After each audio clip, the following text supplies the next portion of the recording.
Okay. Good morning, people. Just waiting for my guest to enter, and we'll start the discussion.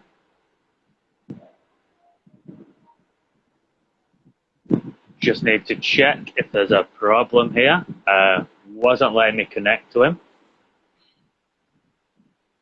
Okay.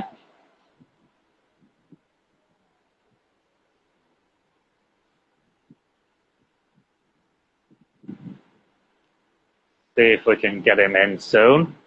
Okay, so it's my friend from Australia. So you're going to hear English with two different accents from very different cultures. Let's see what we got here. No, that's not the right. Okay. Now let's see if we can invite. Okay. Should be in now. Be entering now. Okay. How are you? Working. Yes. Yeah, I think it's working now. Yeah. Fine, thanks. Yeah, the little problem there was searching Zed. There was only your personal profile and a lot of other people who aren't you, and somebody else trying to enter who I don't know. So yeah. Oh. Good that it works though. I've never done a live before, so this was quite interesting. Yeah, yeah. Never gone live.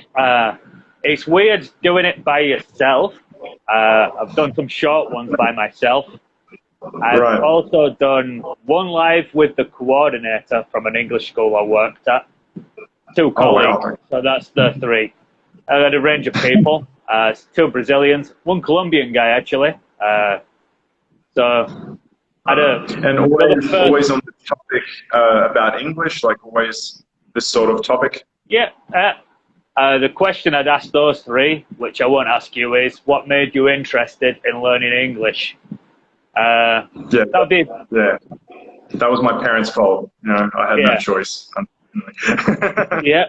So, if you'd like to just introduce yourself, tell people some general basic information about where you're from and things like that, why you're in Brazil, anything like that. Long story. Hi, I'm Zach. I'm from Australia. I'm living in Nova Serrana, which is in Minas Gerais, for those who don't know. I came here in 2010, and I started teaching English pretty much from the start. And my reason for coming to Brazil is not because I love pão de queijo, because I love pão de queijo a lot. Those who know me, it's my favorite thing in the world.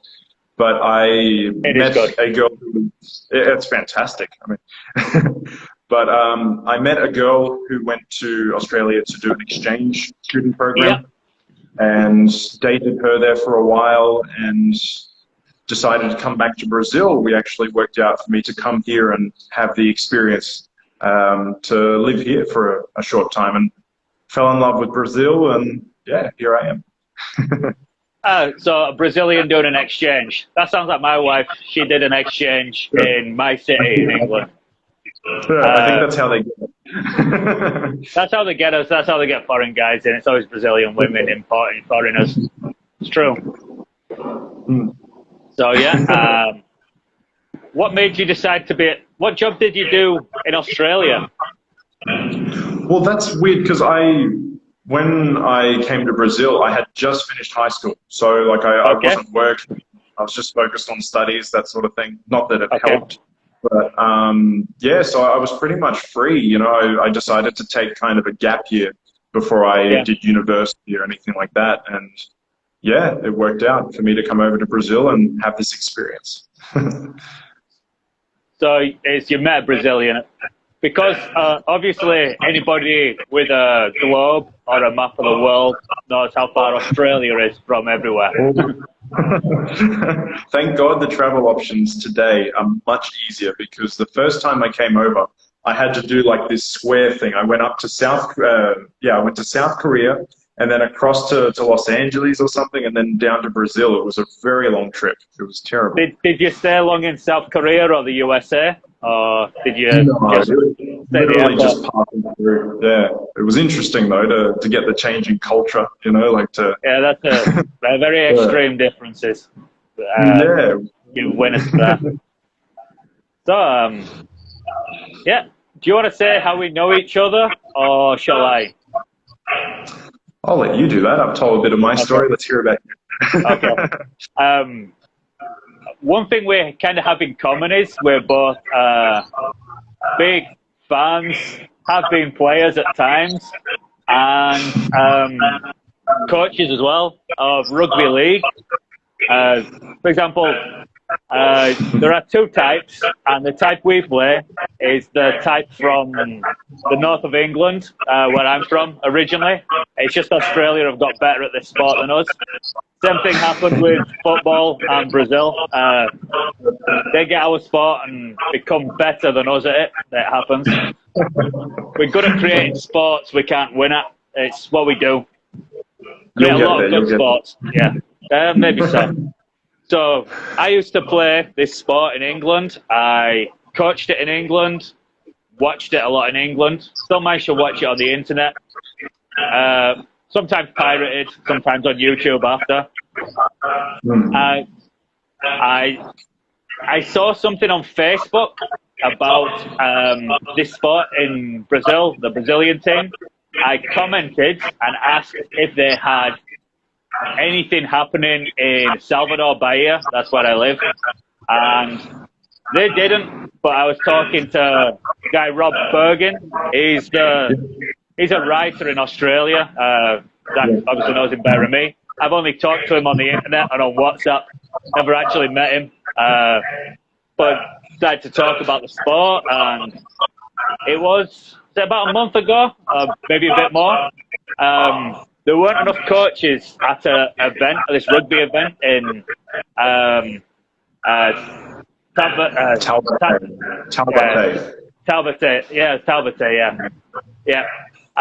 in the countryside of Sao Paulo. So they arranged for me to go.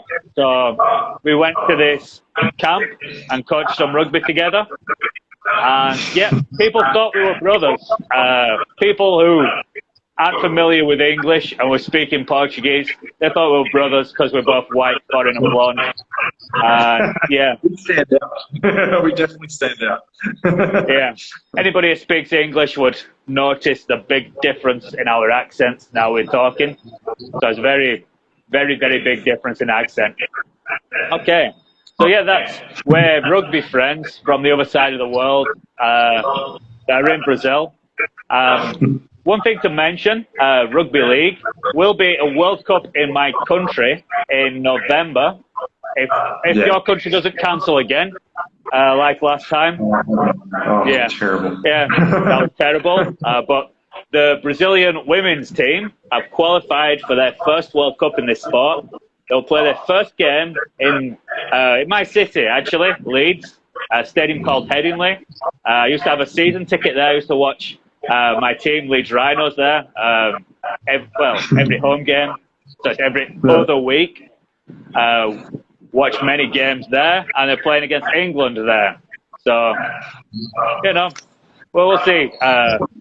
Be a tough start. The England team's strong. Australia and New Zealand will be very difficult, but it's great to have a new team in our sport in a World Cup. It's great for a Brazilian team to succeed in a different sport. So, definitely. I think that's one of the coolest things. One of the best things about this experience at the moment is that rugby league is so new in Brazil. It's just started. And to have been able to go to a World Cup so quickly, such growth, and just such an honor, in my view, to have the first game be against England in England. It's a massive opportunity. Beautiful stadium, very historic stadium. Yeah, very historic stadium. The club spent a lot of money revamping it 5 years ago. Did a lot of redevelopment, so it's all very new. It's a specialist rugby league stadium. It's attached to the cricket stadium, For people who are boring and watch cricket, that is the one stand and the other stand touch. So the terrace is back-to-back. It's the only stadium in the world with a back-to-back terrace. Because there's a cricket field one side, a rugby field the other side. The terraces are joined together, so you can walk into one to the other. You can watch both games. Hopefully they're not playing at the same time. It's happened once or twice. I've been watching rugby and there's been cricket. Hopefully a cricket ball doesn't fly over and hit somebody. That would hurt. But I was just imagining that. It doesn't happen often. Another amazing thing is apparently they've had record ticket sales for this game. So it's actually drawing a big crowd, and it's really exciting to think about being there. Like, since I was young, I always had this dream to be able to go to a World Cup and watch these teams play, you know, like the world stage. And to be able to go, it's just so massive for me, especially to go with my dad, you know, it's going to be really great. Yeah. You've not been to England yet? I've been to England, but I haven't been to a World Cup game in England, and I love England, you know. You need a big coat. It's going to be cold in November. We're going to need to make sure everybody comes with the big coats. It'll be cold in November, especially in Leeds. It will be. I'm excited. Be 10 degrees at the warmest, maybe in November. So yeah, that's not Australian weather or Brazilian weather.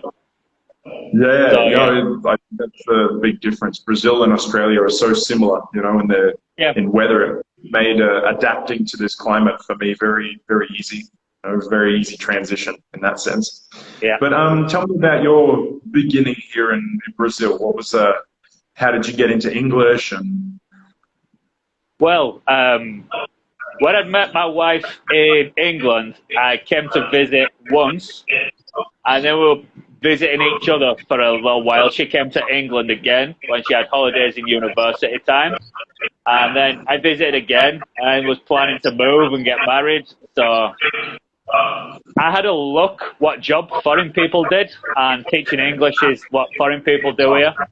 So I did a TEFL course online, because I used to work in a gym, so I studied sports science, did it to master's level. So I'd left university, I was working in a gym, I was looking for opportunities with elite sport. So I met my wife and moved, and my paperwork isn't valid. That's why it was very exciting to do some sports coaching when the opportunity arrived. And yeah, so that was very interesting to get involved with. Hopefully it'll be another opportunity soon to do some stuff, maybe some stuff in my state here. We'll see. I don't have the organisational skills to set it up myself without help. I can do the coaching if somebody organises it, no problem. But it's a lot to organise. I'm not really that good at organising events. I feel the same way. If someone like can have the event and just go, you do that, you know, like I think it's much easier. It's good to have like other foreign people interested in the sport, you know, here in the country to help it grow, you know, definitely. And I still have a hope. I still have a hope that you're going to get yourself into the gym and come play a couple of games so I can see you in action. I'm getting spend a lot of money fixing my teeth. I'm going to need to get a good mouth guard at the dentist too. That dentist makes a fortune out of me. I had 2 teeth done there. Anybody doesn't know, I had 2 knocked out in a car accident. I've got 2 pieces of titanium here. So I have played rugby since, not for a lot of years. The gym, I like the gym, not a problem. I'd like now I've spent nearly 10 grand on teeth since I've been in Brazil. They make sure I don't knock them out, you know. They stay in my mouth. That's always the danger. The gym part is the easy part, but as soon as you get on that field, you never know what's going to happen. But I'm really happy with how the sport's growing in Brazil. I think in Brazil, the funny thing is people are very hesitant about the sport when they hear about it. But when they go and see it, like personally, they go to a game, it's very quick for them to, you know, do you have boots? Do I have a jersey? How do I get out there? You know, because I think one of the beautiful things about the sport is it's very competitive to watch. It's a very exciting sport to watch. You know, it's not just it's not. I love tennis, but it's not like tennis. You know, like it's not You love tennis. slow. I love tennis. I played tennis. You know, it's a good sport, but I prefer rugby league because of the competitiveness. You know, it's energetic, it's fast, it's strategic, it's beautiful. You know? Tennis, they had a lot of money for tennis. There was one public tennis court near my mum and dad's house in England, but you need to buy a racket and balls to take with you. But to join a tennis club, lots of money. I never got into it. When it came to physical education at school, I'd sometimes hit a tennis ball further than a cricket ball. That's why I ended up playing rugby. Okay. Football, I was always the goalkeeper because I'm not good at football. They'd always throw the person who can't pass or shoot straight or dribble or any of these things. You got goal. I was okay at goal, actually, but yeah. It's much worse in Brazil, though. I got invited, when I first arrived here, I got invited to play with some people from my university. Yeah. And they were very quick to put me in the goal. My feet just don't move the way that the Brazilians do. You know, it's just they're so fast. You know, it's like everyone's. You know, it's such a popular sport here, so everyone has a base talent that's far above the base talent in Australia, for example. You know, it's just everyone. It's a minority sport. I can count on one hand the amount of good football players that come from Australia. That are really good, but. It's not the main sport there, is it? Yeah, it's the main sport in my country, sort of, but that's the rugby league, the sport we're enthusiastic about, struggles in England because of socio-economic factors. It's the poorest part of England that's big, so it's the north predominantly. Southeast England has most of the wealth and investment, and rugby union, the other type of rugby, has been trying to destroy rugby league since it existed. The sport of the upper classes is the other version. We play the working man's game, supposedly. It's not like that in Australia, I don't think. Your dad was saying they were also a set of Ruperts. Rupert, when we call somebody a set of Ruperts, we say they are the bourgeois class, the rich people, because rich people call their sons Rupert quite often. Oh God! So that's a sort of stereotype of somebody rich and upper class. He's called Rupert. So it's the kind of people in the other version. Like, and that's another thing, you know. Like, I've played rugby union before. I didn't mind it. I thought it was good, too. But I think one of the reasons that rugby league's probably known as the working class is because it's fun. It's more fun for me, I think, than rugby union. I just thought it was so much more interesting to play. I thought rugby union, I don't know, just it seemed less strategic and more let's just smash together and see what happens kind of thing. You know, like I think that's just the level there in Australia. I think it's more organised in England. It's got all the money. It's all the posh schools that you pay £40,000 a year to go to play and stuff like that.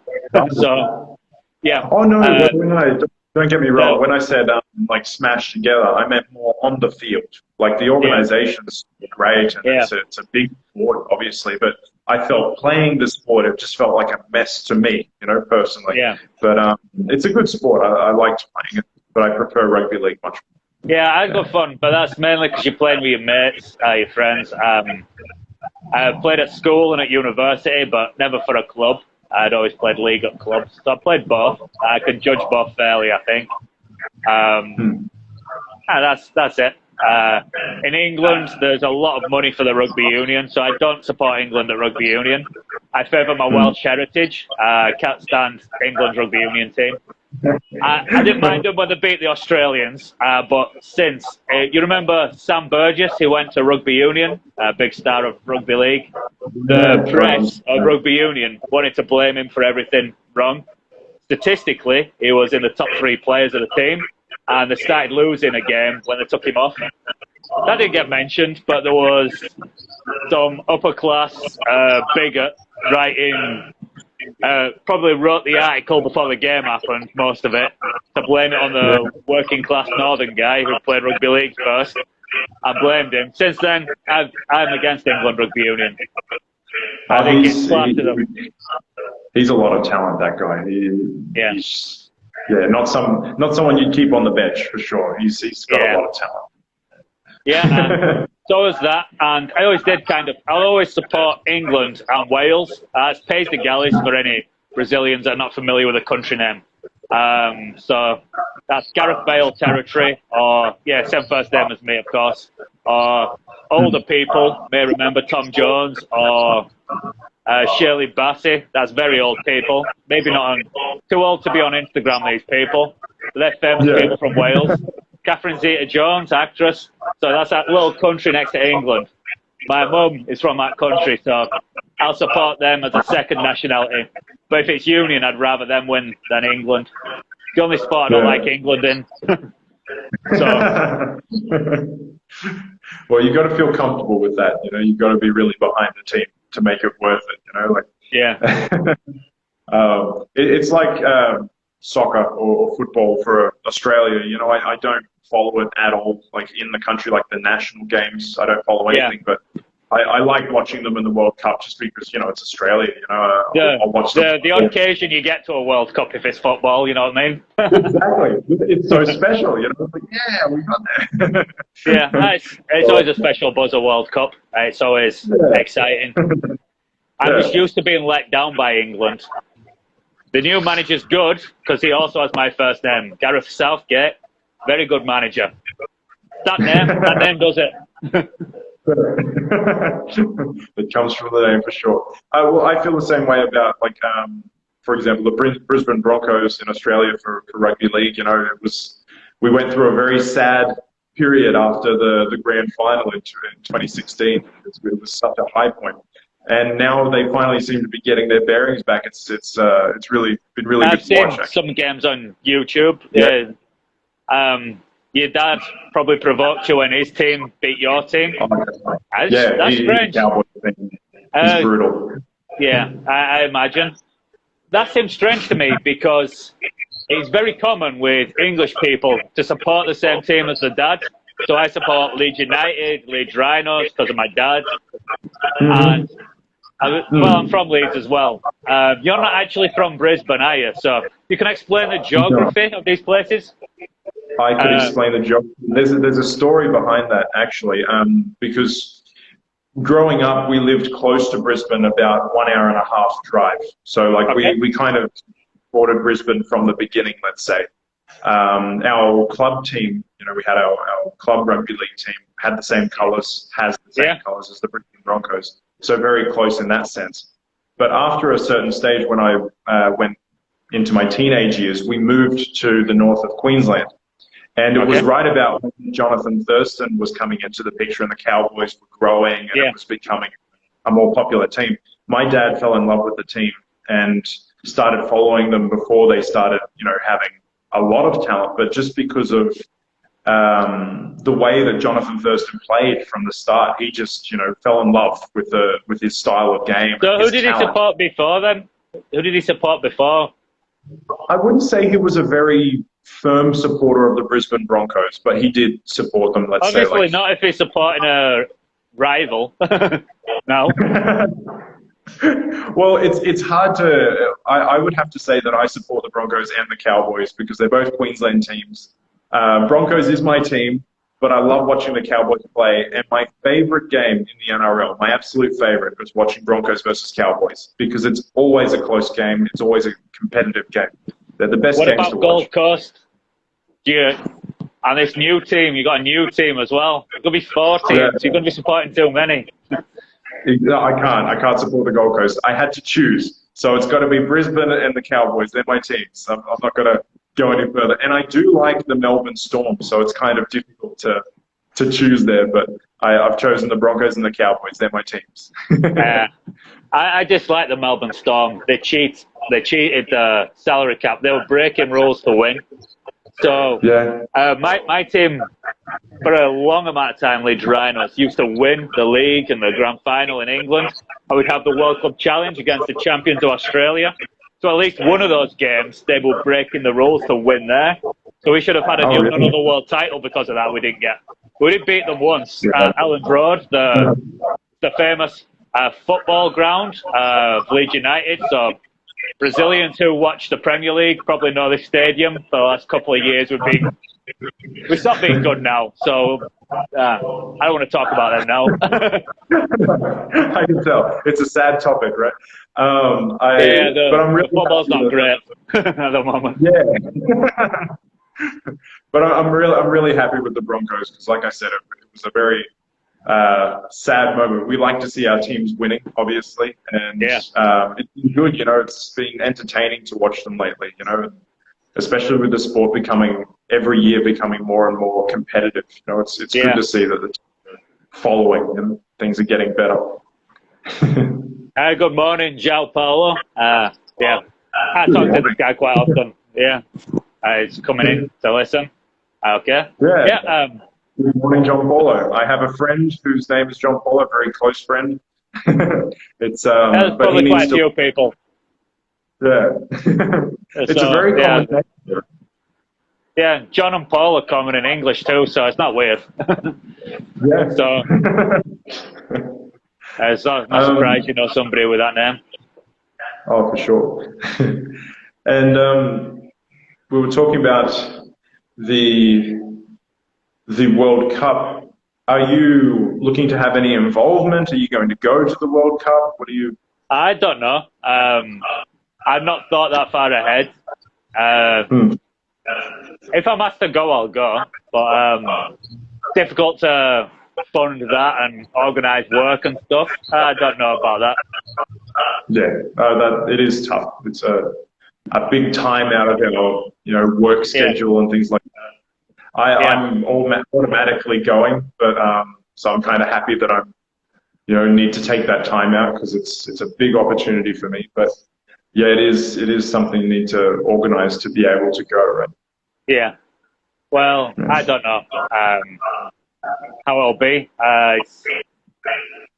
Wouldn't cost me anything to stay anywhere because my parents live about an hour's walk away from the Headingley Stadium where the first game is, so I could even walk there. So lucky. That's fantastic. It's that. I don't know if I'm going to be asked to be a tour guide because I don't know my way around there. I lived there for nearly 27 years before I came here, so I don't know where things are. Yeah. Hey, but that's actually an interesting question. Did you ever, because I've thought about this myself, did you ever in your entire life imagine that one day you would be living in a different country, especially Brazil? No. Not that. I thought that if I'd go to another country, could have been. I did French at school, and we were still in the European Union when I was younger. So France was always possibly an option to live and work. I can't remember how to speak French properly anymore, so it's not anything I look at. I have no intention of going to that country anymore. I did think about maybe Australia or New Zealand and maybe be possible. Countries that invest a lot in my field. You look in Australia, New Zealand, South Africa. There's maybe quite a bit of investment in sports. North America as well. Not that I ever really wanted. If I could have got a job in the NRL within my field as a strength and conditioner after graduating, that would have been perfect. Be more money and nicer weather. Or I'd have probably stayed in England realistically. Not many people in England will learn Portuguese. It's a small country in Europe, Portugal. People don't base foreign language learning on anywhere far. So it's based on the rest of Europe. So the biggest countries in Europe that are close are France, Spain, and Germany. So my school, you had the choice between studying French or Spanish. And other schools that did French and German. French is just about every school. As either German or Spanish as a second choice. Some places with high Asian populations, you can learn Hindi or Urdu. I don't know if Asian people speak Hindi or Urdu, so it's not really worthwhile. I know French people don't use French anymore, so it's like that. That's a big thing because it changes over time as well, doesn't it?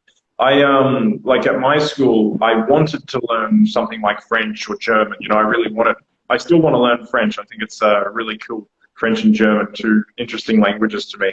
But at my school, we always studied Japanese.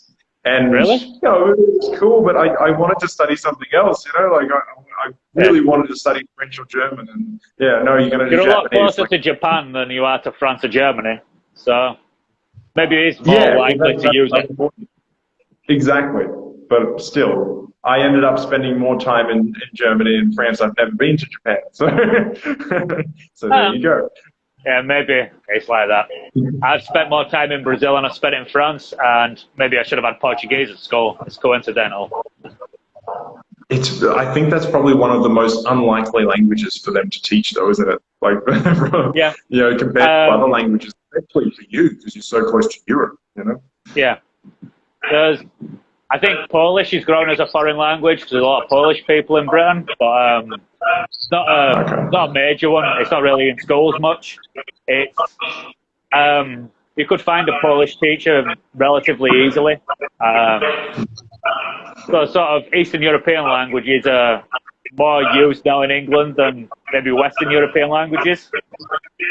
There's more European Union immigration into Britain from Eastern Europe than Western Europe. So it's changed a bit like that, but the schools probably still on French and German. They might not doing nothing soon because there's idiots in charge of England. They literally picked a fat Milky Bar kid to run the country in my absence, so, you know. I don't expect anything good to change in that country under this idiot, but, you know. Here's a good question. How many countries do you meet? How many countries have we visited, let's say? Yeah, you go first. Do you want to take that one first? No, you can go first. Make your list. All right, yeah, I'll go off the list through time because remember off the top of my head. Brazil was the first country I ever visited. I went to Peru after that. After that, I went to England, then to Scotland. That's 4. Ireland. Where else? Then France, Germany, Netherlands, Italy, Belgium, that's 10. America, that's 11. Where else have I been? Spain.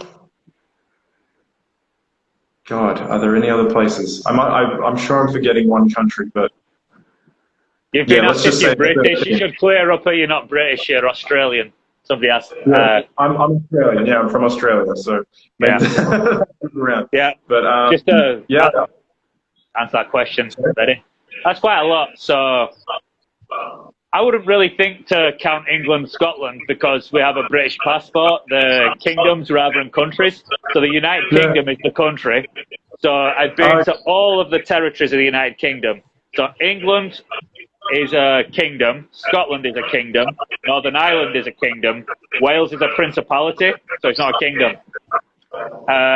Because that's property of, it's Prince Charles now, but it's the heir to the throne of England, is the Prince of Wales. So, yeah, they're all different places. I've been to all of them. I've been to Northern Ireland and the Republic of Ireland. My mum used to live in Northern Ireland, so she showed me where she lived. It's quite fancy now, actually. Place called Bangor. There's many places called Bangor in Britain and Ireland, but the Northern Ireland one, the one she was from, not from, lived in. So yeah, I've been to various parts of Wales and Scotland. I've got family in Scotland. I've got a lot of family I don't know in Wales as well. Family scattered around England, so in Birmingham, in Bristol. Leeds, my city's got quite a lot of people. Scotland, it's quite close to Edinburgh, a place called Rosyth. Edinburgh's much more famous, by the way, so I just say near Edinburgh. I really, one of the things that I loved about going to these 3 places, like England, Scotland, and Ireland, I will John Paulo, just to say, I'm Australian. But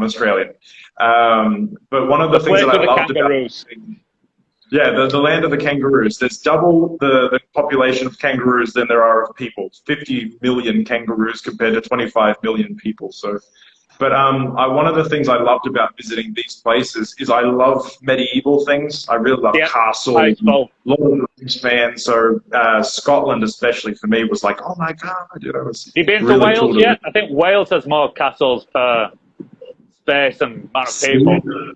North Wales is full of castles. North Wales especially is full of castles. Carnarvon is. I'll send you a message how to spell Carnarvon.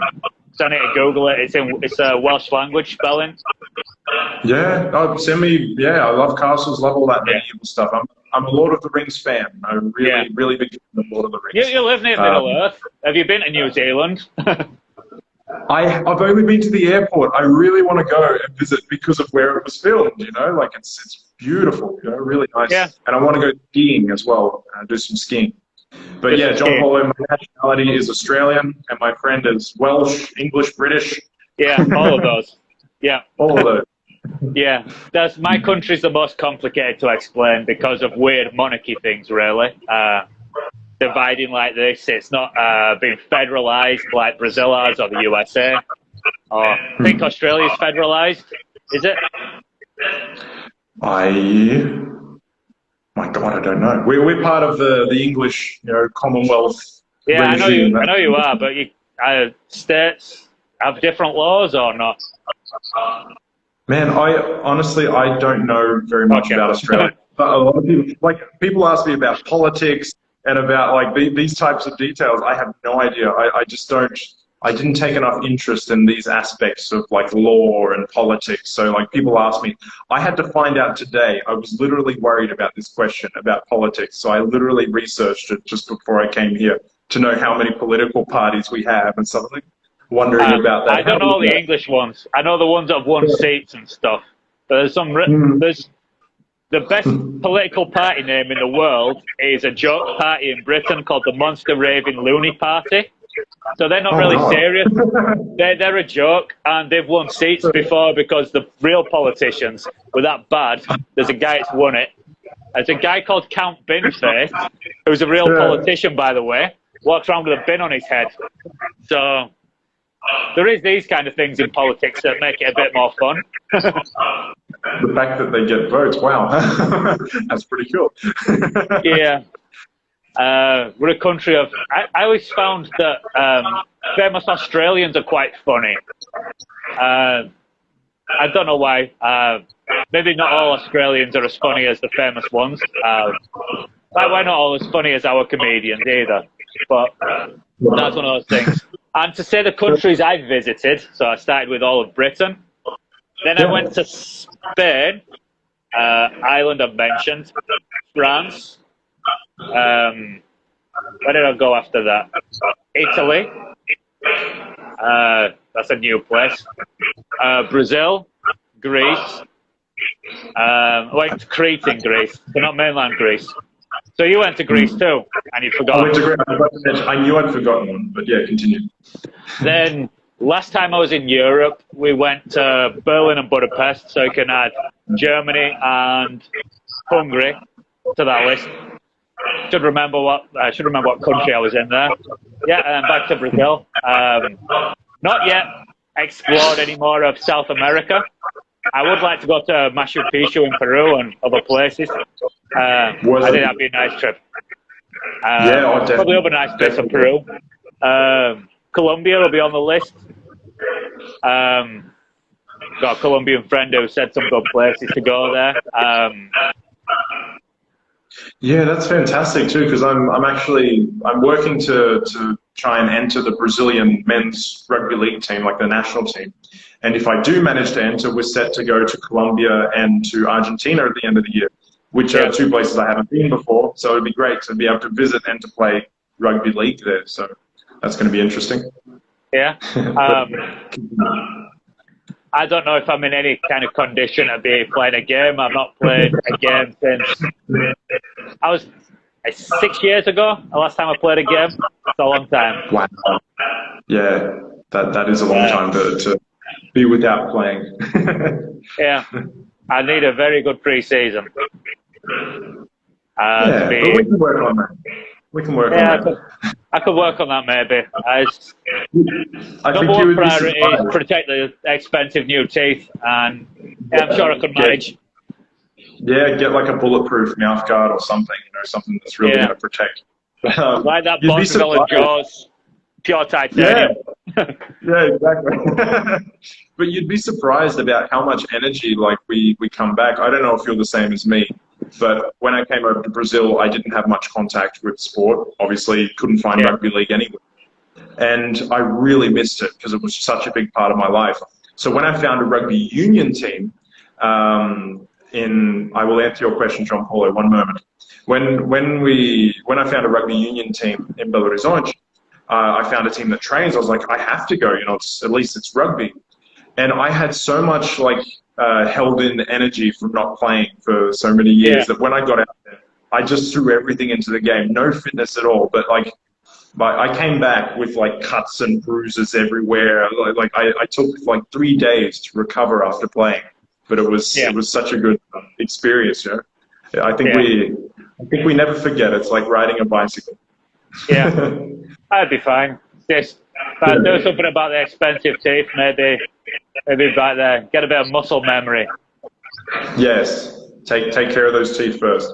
João Paulo, eu falo português sim, tá? Tem 12 anos que eu tô aqui, então muito tempo para treinar. Então, graças a Deus, eu tô falando até um nível assim razoável. Eu falo mineirês.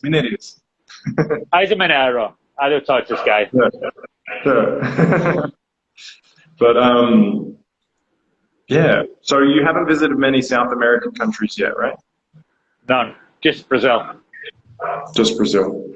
And obviously you want to visit Colombia because of your friend, right? He mentioned. Yeah, he lives in Brazil. So yeah, I'll visit sometime. I don't know when. He's in Brazil, so it's not like visit somebody who's there already. I'd got another friend who lived in Colombia before he came to Brazil. He's actually Welsh, so he's a British friend that I met in Brazil. What are the odds? Is there a big, near you, is there a big English-speaking community of anybody from another country, or are you the only one? Sorry, can you repeat? The audio went out. Are you the only native English speaker in the place you live, or is there a community of foreigners? In my very small town, Nova Serrana. No, I don't know anyone else who speaks English here natively, obviously. Yeah. But I actually think there is an English guy living in Giovanopolis, which is a town 40 minutes away from here. I had contact. God, I haven't spoken to him in a while, but I was talking to him a while ago. He teaches English as well. So there are people close. It's crazy. You start making these contacts and you find people. It's like, oh, you live just over there. Okay, that's crazy. Yeah. I think it's becoming more common because when I first got here, I felt like the only foreign person in Brazil. It's like there was no one else, and then you start. You do feel like that until you meet some people. You're like, oh, there's not foreign people here, and then you start meeting them. Because the actual English schools don't usually have many foreign people. You go to most of them. I've been one of the only natives in everywhere I've worked, if not the only one. So the first school I worked at, the guy who owned it was from England. But yeah, and there was one guy who worked there a little bit, who was my friend, who was from Wales. A couple of teachers from Argentina, a couple of Brazilian teachers. So that was the first place.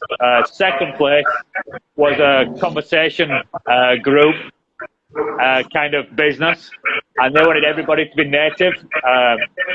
I went in to replace a guy from, there was a guy from the USA I replaced who went back to the USA.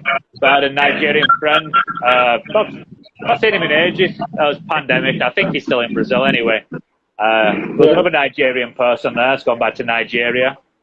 Yeah. And they were a native only thing. Sorry, just got someone ringing my door during a live. Yeah, it happens. Sorry, there were a couple of questions. people. Oh, there's people from Belo Horizonte in the live. Yeah. Okay, cool. How far away from Belo Horizonte are you? Well, yeah, Belo Horizonte is about an hour's drive from where I am. That's not very far. An hour and a half. Yeah, it's pretty close. I used to live in Belo Horizonte about 6 years ago, I think, something like that. Yeah. So it's a while very back, English, Belo Horizonte. Very English place. I would actually go. I would go as far to say that I think it's more English than London is.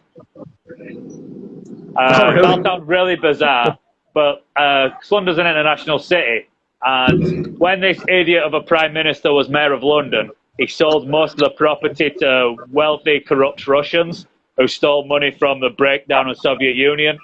So there's a lot of dodgy Russians who have bought a lot of London, and you go to any of the touristy areas, you won't see a British person there. The last time I was at a tourist part of London with my wife, the only person I heard speaking English was a guy from the USA asking for a photo with the Queen's Guards, ones with a big bearskin hat. So that's the kind of freak show people come for, see all these weird monarchy things. I can understand that, but say it's just weird monarchy things to me, but to a foreign person, it's like cool. They've got a big bearskin hat on, and one of the few people you see with a gun in England, which is not a bad thing to not have many guns in your country.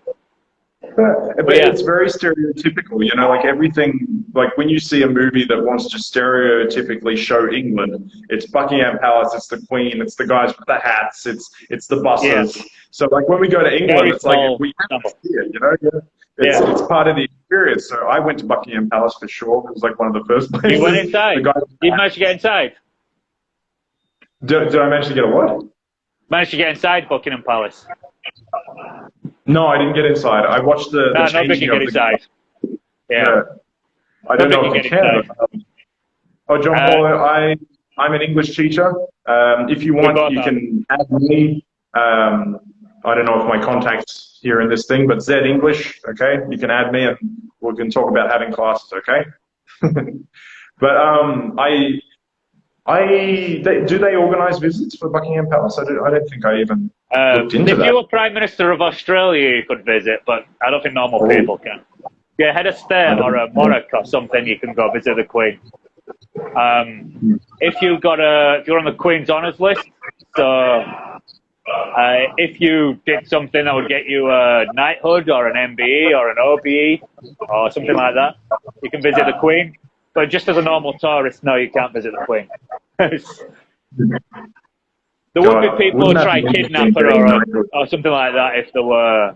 If you just let it open, you'd have some dodgy kidnappers wanting ransom money. Because who's rich? The monarchy. So yeah, that'd probably happen. I think it's a security issue. What is her function exactly? Like, because I know you have a prime minister as well, and he obviously takes care of the political side of things. So what does the Queen do exactly? That's always been a question. Probably the same as what she does in Australia, stand, wave. She opens Parliament sometimes a year, I think 3 or 4 times a year. She has to sign and stamp like every law. She's not refused to do this. And a monarch hasn't for a long time. They don't interfere politically, so it's purely ceremonial stuff. There's a speech at Christmas that I've ignored every year. I would recommend for English learners, the Queen's Christmas speech is very easy to listen to. She speaks very sort of slowly and clearly, no grammar mistakes. You know, they say the Queen's English is the most correct, supposedly. But yeah, it's easy to understand the Queen. Yeah, I mean, it would have to be the best English, available. Because the Queen of England's English, yeah. Yeah, how could she speak incorrectly in any way? I mean, God, it'd have to be perfection. Yeah. So it's kind of like that. It's ceremonial things. So countries without a president in like Brazil or the USA is a representative, a ceremonial plus political, and there's all these other things beneath. The thing with the Queen is, and the monarchy, they're not supposed to be political at all. If they make a political comment, it's an attack on British democracy because they're unelected. So that's why a lot of people don't like Meghan Markle. There is people who have various prejudices and so on, but she did make a lot of political comments while she was in the monarchy. So that did annoy people, and she's not British, so she come into Britain, didn't really respect the tradition of monarchy or British democracy by thinking she has the right to say things. She should just stand and wave. That's the reason they still exist, because they don't overstep the mark and become political. That's the point where the monarchy would have to go and be replaced with a presidency if they became political. So it's a non-political president that's unelected. I don't actually like monarchy. I would rather a republic if it was the case, but the Queen is better than Boris Johnson. If Boris Johnson was kind of himself plus the Queen, it'd be dreadful. I don't like him, and it'd be somebody like him as president, it'd make our country even worse. So I would rather the Queen stay. Prince Charles is okay-ish. So he's still better than most of our politicians as well. So that's the thing. That's the kind of problem we have. That our politicians are that bad. If we get rid of the monarchy, we'll only have a terrible president. It's that kind of situation. Yeah, it can be complicated, can't it? Well, Gareth, I want to thank you for inviting me to do this. Yeah, you're welcome. Have you got a class coming up? Sorry? Got a class coming up to teach? I do. I've got things, but I'm really happy that you invited me to do this. It's you're really welcome. Cool.